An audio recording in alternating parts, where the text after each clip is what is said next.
Bismillahirrahmanirrahim. Assalamualaikum warahmatullahi wabarakatuh. Bertemu lagi bersama saya Ani Anggraini, mahasiswi Teknik Mesin Universitas Nusa Putra Sukabumi.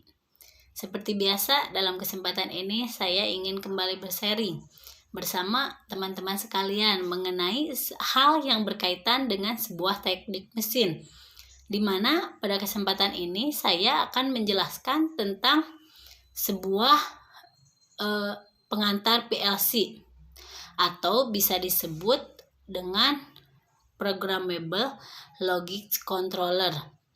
Pada dasarnya PLC merupakan sebuah komputer yang khusus dirancang atau dibuat untuk dapat mengontrol suatu proses dari suatu mesin. Proses itu biasanya berupa sebuah regulasi variabel secara kontinu pada sistem servo atau hanya melibatkan dua kontrol keadaan seperti on off saja. Akan tetapi dilakukan secara berulang pada sebuah mesin compiler dan masih banyak lainnya. Programmable adalah sebuah identitas dari sebuah program yang dapat diubah. PLC merupakan kemampuan logik yang dapat dilakukan dalam suatu hal memori yang diadakan atau dibuat. Logik menunjukkan kemampuannya dalam memproses sebuah input secara arithmetic, yaitu untuk melakukan sebuah operasi negasi atau pengurangan, penggalian, pembagian, penjumlahan, dan pembandingan.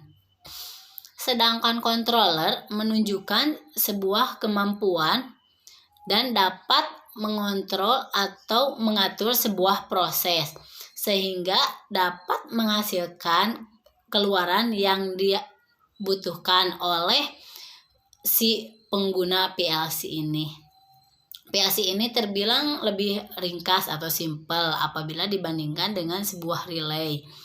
Juga dapat dikendalikan oleh seseorang yang tidak memiliki skill dalam menggunakan sebuah komputer secara khusus. PLC ini hanya memiliki sebuah input CPU dan output saja. Fungsi PLC yaitu merupakan sebuah sistem untuk mendapatkan sinyal inputan untuk keperluan yang diinginkan. Adapun karakteristik dari PLC diantaranya yaitu ukuran yang kecil atau minimalis, tapi dia dapat mencakup semua kebutuhan yang dibutuhkan oleh si operator. Duplikasi yang mudah, harga yang murah, dia dapat diagnosa, dapat integrasi, dokumentasi, teks dan grafik, harga murah, aplikasi yang universal. Adapun sistem komputer dari komponen PLC diantaranya sebuah hardware, yaitu PLC software ladder, statement, function, dan selanjutnya sensor memiliki pass button, proximity switch, aktuator, dan dapat menyambungkan sebuah lampu sensor, buzzer, AC/DC, dan sebagainya.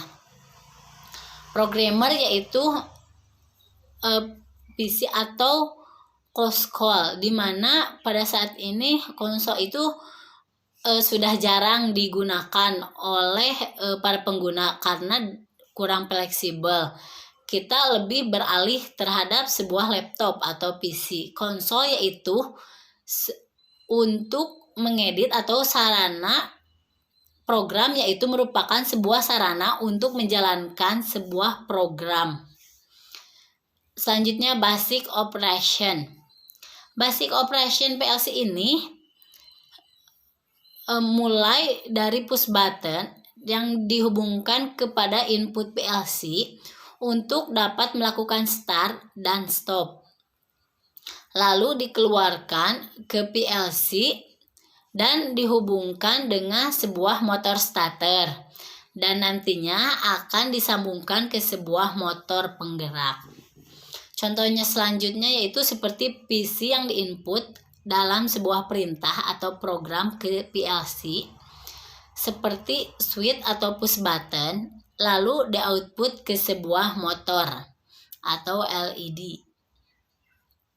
Selanjutnya, prinsip kerja dari PLC. Secara umum, ada dua komponen penyusun utama. Di antaranya Central Processing Unit atau CPU dan sistem antar muka input-output. Seperti dari input menuju CPU ke output dan selanjutnya. Mengapa ada CPU? CPU itu berfungsi untuk mengatur semua proses yang terjadi di dalam sebuah PLC.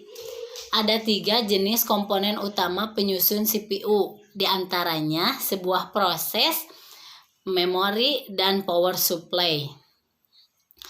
Peralatan PLC ini kebilang simple, di antara mulai peralatan luar yang dapat dikoneksikan dengan sebuah modul input-output yang tersedia.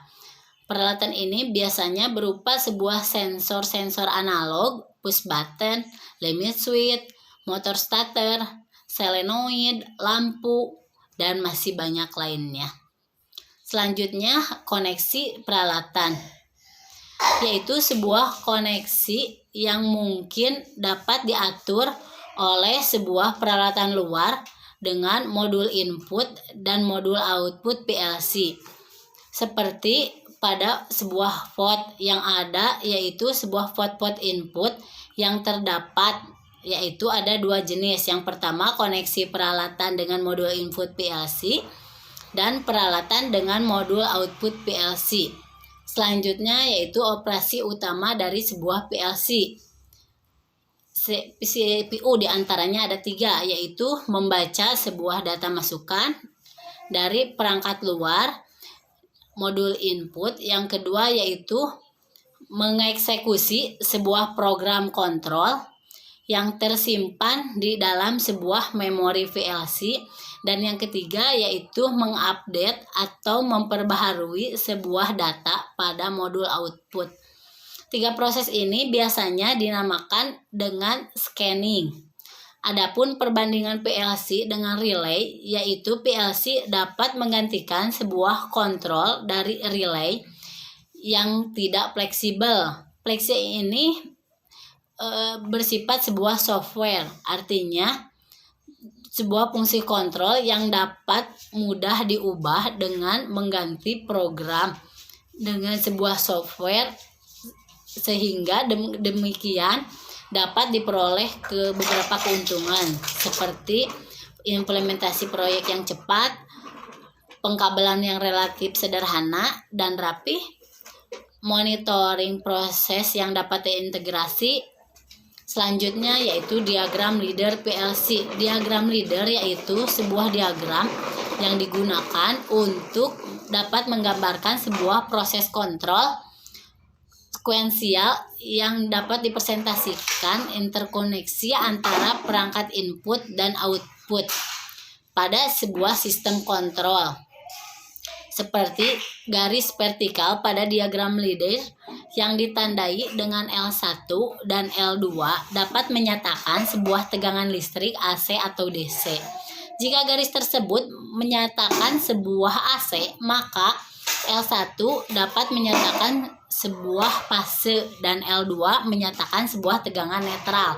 Sedangkan jika garis tersebut melambangkan sebuah DC, maka L1 itu berubah. Dia menyatakan sebuah terminal positif dan L2 menyatakan sebuah terminal negatif.